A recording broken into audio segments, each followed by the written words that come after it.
আসসালামু আলাইকুম, শুভ সন্ধ্যা। যেখান থেকে আমার ভিডিও দেখছেন সকলকে আন্তরিক অভিনন্দন, শুভেচ্ছা ও ভালোবাসা। সরি, আমি মোহাম্মদ শিব্বির আহমেদ, চ্যানেল বাংলা 78 থেকে বলছি। সমকালের একটি রিপোর্ট।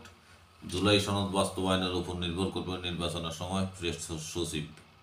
খবরে বলা হয়, সংস্কার কমিশনগুলো প্রতিবেদন নিয়ে রাজনৈতিক দল ও নাগরিক সমাজের আলোচনার ঐক্যমতের ভিত্তিতে জুলাই সনদ তৈরি হবে।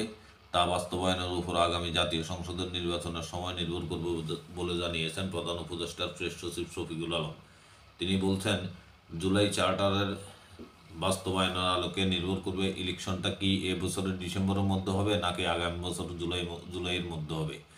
বুধবার অন্তর্বর্তী সরকারের প্রধান উপদেষ্টা অধ্যাপক ইউনূসের কাছে বিচার বিভাগ সংস্কার কমিশন, জনপ্রশাসন সংস্কার কমিশন তাদের প্রতিবেদন জমা দেয়। এই উপলক্ষে রাষ্ট্রীয় অতিথি ভবন যমুনার সামনে আয়োজিত সংক্ষিপ্ত ব্রিফিংয়ে এ কথা বলেন তিনি।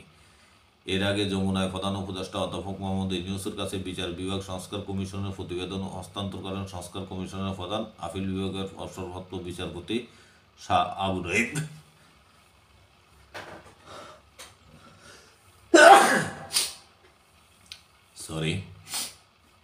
আবু নাঈম মমিনুর রহমান ও জনপ্রশাসন সংস্কার কমিশনের প্রধান আব্দুল মুহিত চৌধুরী।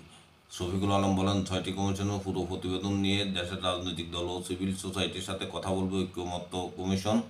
কমিশনের সঙ্গে রাজনৈতিক দলগুলোর কথার মাধ্যমে সিদ্ধান্ত হবে কতটুকু সংস্কার আসলে দ্রুত করতে হবে, কতটুকু পরে করা যাবে।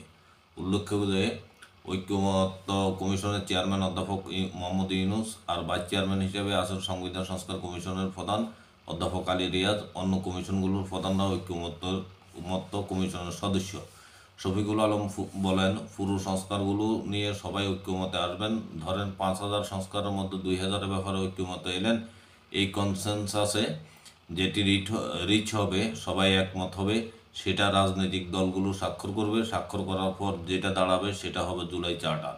এই জুলাই চার্টারের বাস্তবায়নে সরকার কিছু করবে, পরবর্তী সরকারগুলো এসে করবে। এই বাস্তবায়নের আলোকে নির্ভর করবে ইলেকশনটা কি এ বছরের ডিসেম্বরে হবে নাকি আগামী বছরের জুলাইয়ের মধ্যে হবে। এই ছিল প্রধান উপদেষ্টার প্রেস সচিবের বক্তব্য। ভালো থাকবেন। আসসালামু আলাইকুম।